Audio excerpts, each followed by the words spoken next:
What's going on, DS streets? Your boy Don Bradley back at y'all another video. Today we've got ruining Finding Nemo with science because I can, and we are over here with Casual Geographic. We are getting our Casual Geographic on our animal knowledge. You know what I'm saying? We about to peak that, but man says he's gonna ruin Finding Nemo. Finding Nemo is so wholesome and so nice. Why can't you ruin like Finding Dory? You know what I mean? But we here, man. Be sure to like, be sure to subscribe, follow me on all that social media, and we here without any further ado. In 3, 2, 1, click. Remember that time Disney made a kids movie where a man's wife and children get violently ripped off the census and his only remaining son is left physically disabled, only for that same son to get kidnapped by a trafficker, and now the father has to travel hundreds of miles across predator-populated hoods with only the help of a severely mentally handicapped woman. Yeah, Finding Nemo is crazy. Why you gotta say it like that, though?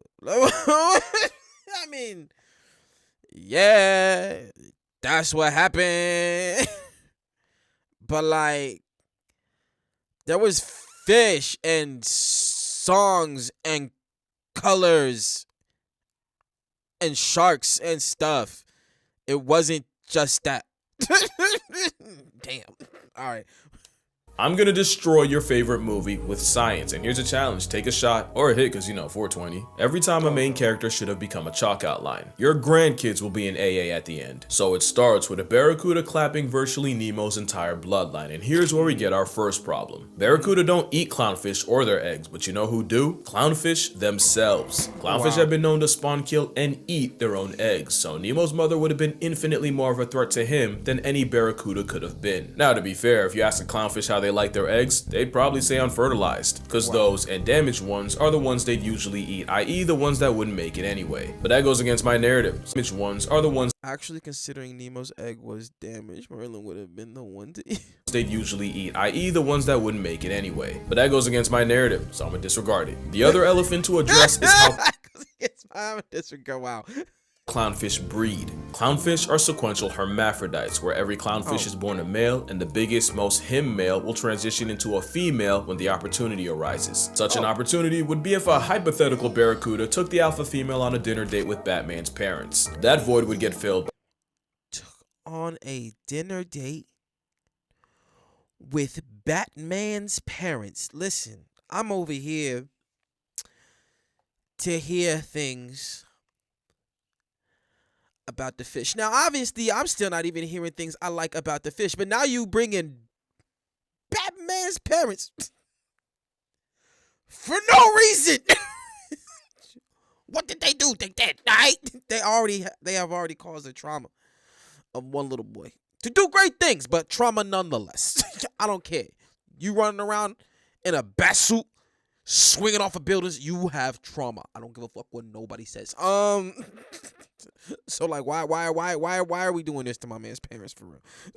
Hypothetical barracuda took the alpha female on a dinner date with Batman's parents. That void would get filled by the biggest male clownfish in the area, and his spot would get filled by the second biggest male, and the two would proceed to mate with each other. And since the only clownfish we see in the entire movie are father and son, I'll let you fill in those dots. Clownfish aren't the only fish that switch teams. The Asian sheepshead wrasse does the same, but in reverse. They go from female to male. Although with a face for radio, you will not see them on a movie poster. If Nemo and Marlin having the worst form of family therapy wasn't bad enough, there's a good chance Nemo wasn't ever even alive. What if I told you Nemo means no one in Latin? Which means the movie title makes the theory that Marlin married Itachi suddenly gained legs. He also could have been named after Captain Nemo from title makes the theory that Marlin married Itachi suddenly gained legs. He also could have been named after Captain Nemo from 20,000 Leagues Under the Sea.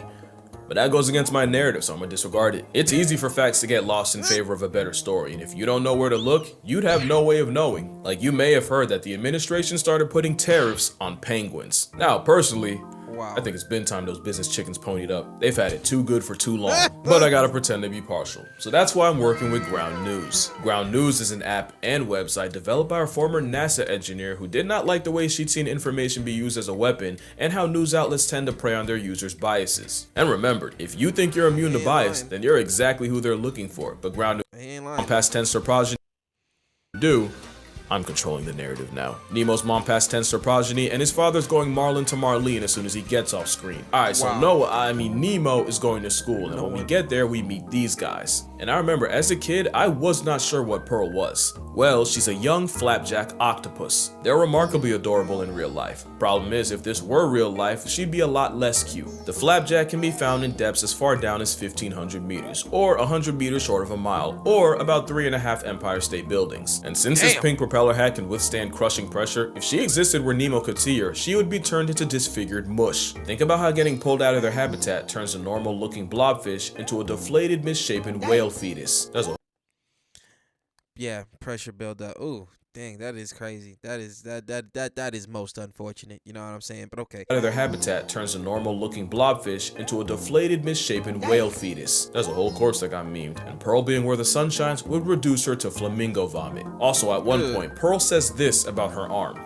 It's actually shorter than all my other tentacles. Well, octopus usually have one shorter arm called the hectocotylus, and its job is to deliver baby batter directly to the female, and in some species, it detaches for the female to swim off with like a Costco coitus card. In fact, the bedroom arm might have a mind of its own, since it can swim to the female, and it's believed it can even sense danger. So two things, Pearl's not a girl, and that is an indecency charge. And that's not the last time we go down that road. Oh, but okay, so I see what he was saying in the thing. In the title, he said, and in the video, he said, I was ruining Finding Nemo for you.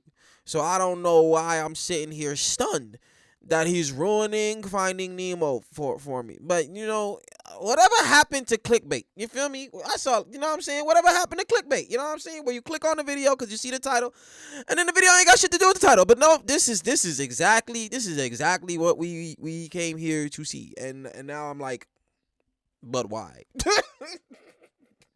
We move. Road either. Now we're gonna ignore the fact that flapjacks don't actually have a hectocotylus because that goes against my name. So after Nemo sees his first pink slip, we then meet Mr. Ray. Not to be confused with the op of the Irwins, because Steve wouldn't even want that. But also because Mr. Ray is a manta ray, non-venomous and complete. Mr. Ray. Sorry, bars. My bad. Because Steve wouldn't even want that. But also because Mr. Ray is a manta ray, non-venomous and completely harmless. Now I don't know if they did this on purpose, but they chose arguably the smartest fish in the ocean to be their teacher. Manta rays are considered the most intelligent, with the largest brain to body ratio of any fish. The overachieving aquatic placemat is apparently capable of problem solving and advanced communication. They're also self-aware, with more than one occasion of a manta ray checking itself out in a mirror, and they were even caught waving and blowing bubbles at their own reflection. And just for reference, that's not how they'd react to another manta. Some mantas have even been on record asking divers for help removing hooks, so yeah, makes sense this one would have a teaching degree. Anyway, Mr. Ray gives the kids a marine magic carpet ride through the reef. Stop. That's actually pretty damn cool, you know what I'm saying? Like, did he tell us that in another video? I don't know. It was a video about dolphins, how smart they were, and I think he like referenced one of those or something. But all right, cool. Would have a teaching degree. Anyway, Mr. Ray gives the kids a marine magic carpet ride through the reef. Stop right there. As a kid, it used to drive me crazy that I didn't know what that was. Years later, I have the answer. Spanish dancer. This specific pancake is a nudibranch, aka a type of giant sea slug, and a species known as a Spanish dancer, named after the flowing frills of a flamenco performer. It looks a lot like what SpongeBob got caught watching in 4K, and ironically, sponge is what they eat, and they'll actually steal their toxins for their own use. It's essentially cultural appropriation with poison. They also play for both sides, but unlike clownfish, they're born with both equipment. Now for how they use it, well, sometimes two slugs will donate nativity nectar to each other and head on their way. Some sea slugs have two penile appendages, one for delivering baby batter, and the other to stab their partner through the head to release a substance believed to brainwash the receiver into accepting their love juice while internally rejecting that of a rival. What the Yo. This man just said they have no cheating potion. That they lobotomize the motherfucker with no cheating potion. What the sorry. They take the trust and the loyalty and just throw it out the window and say, you don't have autonomy of yourself in this regard. Like, you're just not going to do it. I'm going to inject you with the potions to make this not happen. That's wild. Let's go. Brainwash the receiver into accepting their love juice while internally rejecting that of a rival. How do Spanish dancers do it? I don't know. I honestly stopped looking because I can only read the words traumatic insemination so many times. Also in the movie, that specific dancer has a name. Canonically, it's Maria. Or I guess Mario.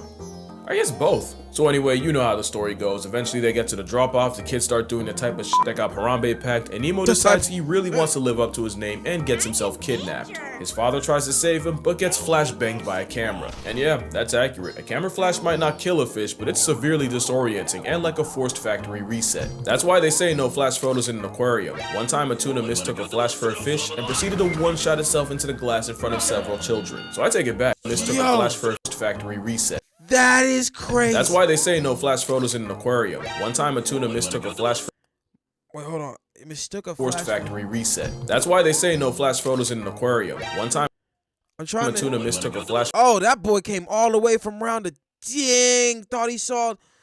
Bruh, that boy saw that, said, "Oh my God, I'm out, guys, I'm out," and was literally took himself out. Like, yo.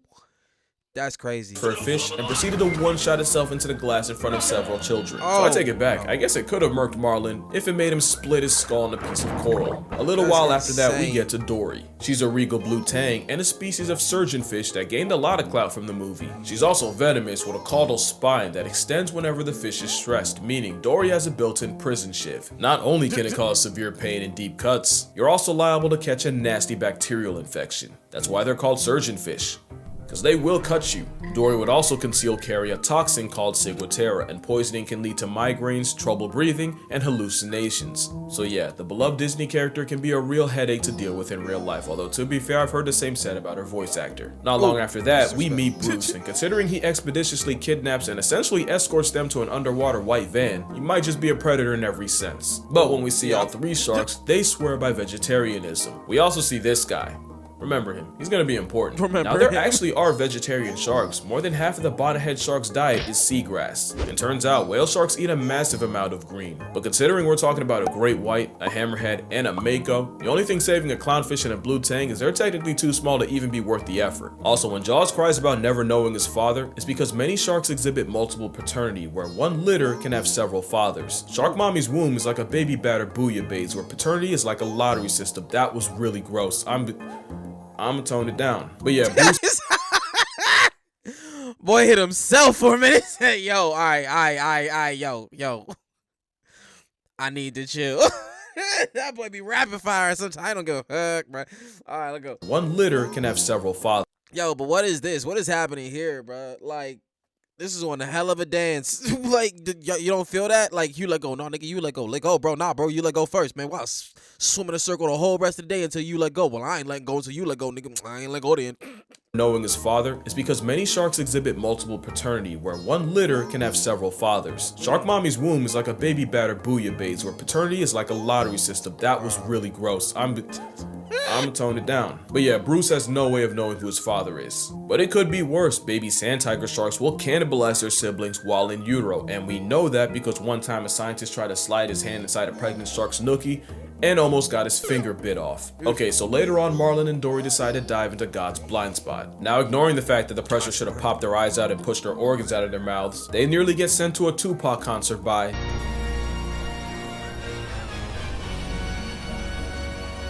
Of the opera is there. anglerfish. Now, fun fact, if you watch the credits, that anglerfish lives a vorophilic wet dream when it gets swallowed by the little anxiety guppy from earlier. Funny thing is, it'd be the other way around. Anglerfish can distend their jaws and stomach and swallow prey physically bigger than they are. They extend so far that it inspired one man to pleasure himself with a dead anglerfish's stomach.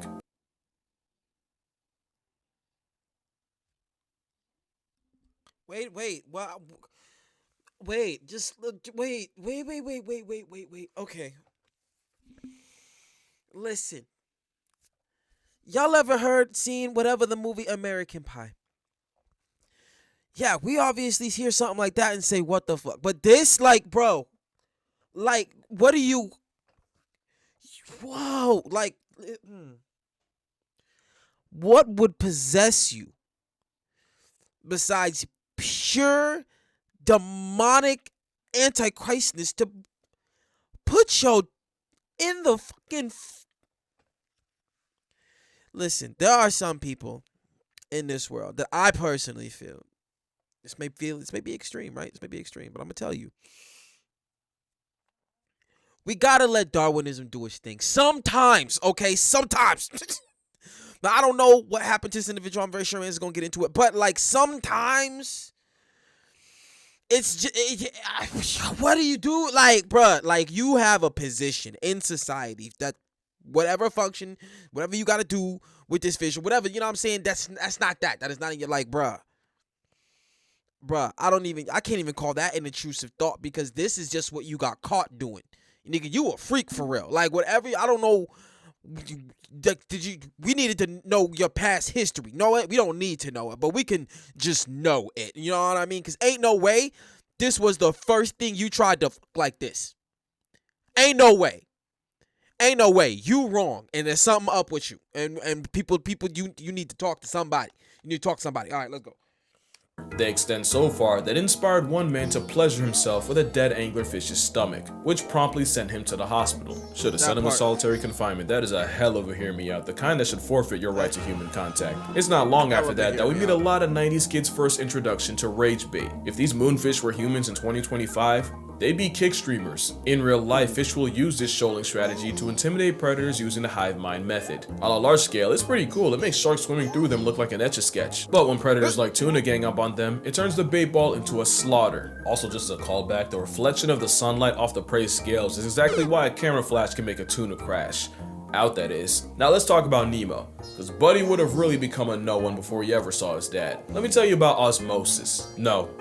So diffusion just means molecules will move from one area of high concentration to low concentration, and osmosis is that, but for water. Stay with me now. As a saltwater fish, Nemo would normally have a higher concentration of water inside him than outside, so high to low, water would leave him like his mother left the mortal plane. To avoid meeting her, Nemo would have to take in water while his kidneys work to pump the salt out. But put him in fresh water and the opposite happens. Now the concentration of water would be higher outside Nemo than inside, so high to low, Nemo would get internally waterboarded. So Nemo being flushed in a freshwater sewage plant means he would not make the sequel, as his cells would swell and rupture and he'd get packed up by water poisoning. Also, fun fact, one line in this movie led to the deaths of thousands. You want to guess what it was? All drains lead to the ocean, kid. Just like that, Disney sent countless amounts of pet fish to the gulag at the I mean, listen, when you just watching the movie, you're not really clocking these things. You're enjoying the movie. It's a kid's movie, or it's it ain't even really. It's a family movie. You know what I'm saying? You could enjoy it everywhere. We just enjoying it. We just, you know what I'm saying? But nah, my man really gotta just like break it down and get all meticulous and say, I'm gonna fuck up everything that you got to do with this movie. All right, cool, no problem. That's what we came here for. Lead to the ocean, kid. Just like that, Disney sent countless amounts of pet fish to the gulag at the hands of dumbass little kids, and if I had fish at the time, I would have been one of them. It also inspired children to set their goldfish free in the wild. Giant Goliath goldfish is why you do not do that. It's a bug-eyed invasive that's basically a nuke to the natural habitat. Oh. Now, I'm not blaming the movie for this. What? The bug-eyed invasive Goldfish being removed and rehomed. Fish dumped in. So just, all right, they just in there going crazy. That's basically a nuke to the natural habitat. That's a lot. Now, I'm not blaming the movie for this, but their hands aren't clean. The irony is, a movie about letting fish be turned a lot of wild fish into pets and a lot of pet fish into the wild. Anyway, back to the father. Eventually, they both get taken by a whale. And oh boy, there is a lot to unpack here. Stay with me now. That was a blue whale. Not only are they the biggest things alive ever, it takes so much energy for them to open their mouths, they only do it when they're guaranteed enough krill calories. Not only that, blue whales taking so much water in the process, we're talking 10,000 gallons or like 200 bathtubs. The effort it takes to carry all that means the blue whale can barely move. So yeah, Bluey would have been physically incapable of carrying them to Sydney.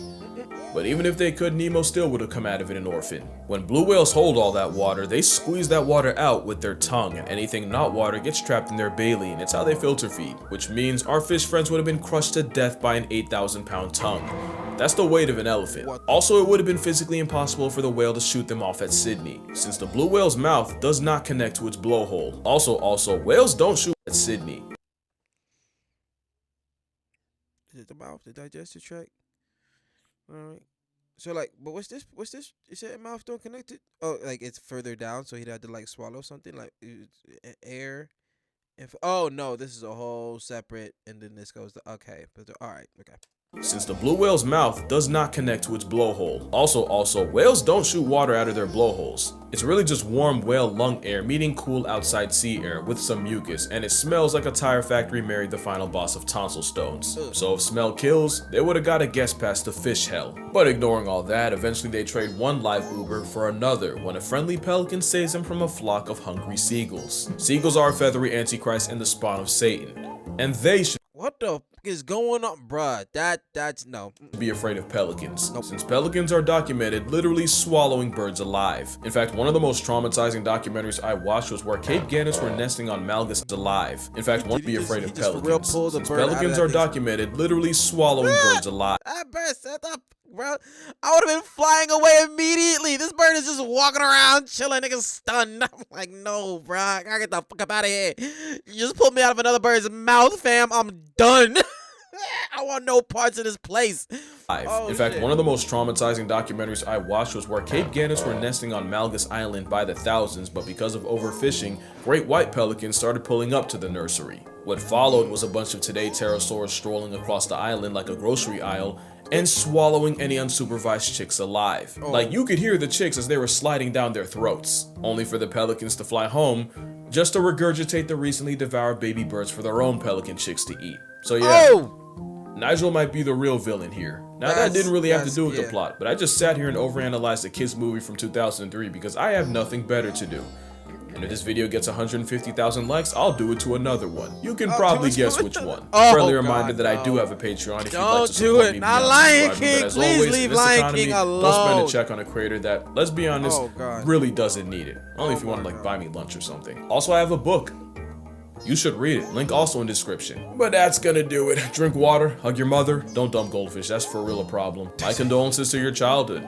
I will be doing it again. But until then, I'ma see y'all in the next one. Oh my god. Yo, hey. That was good. Let me watch that good shit here. Yep, that man did exactly what he said he was gonna do. Ain't no clickbait over here, just pure factual statements. This is what we got on this one, man. Oh yeah, for completely one. Please leave Lion King alone. I'm very sure there's something else that you can do. We got other animal stuff out there. I can't really think. You know what I'm saying? What, man? I don't know, man. Something. I'd just leave Lion King alone. We don't need that.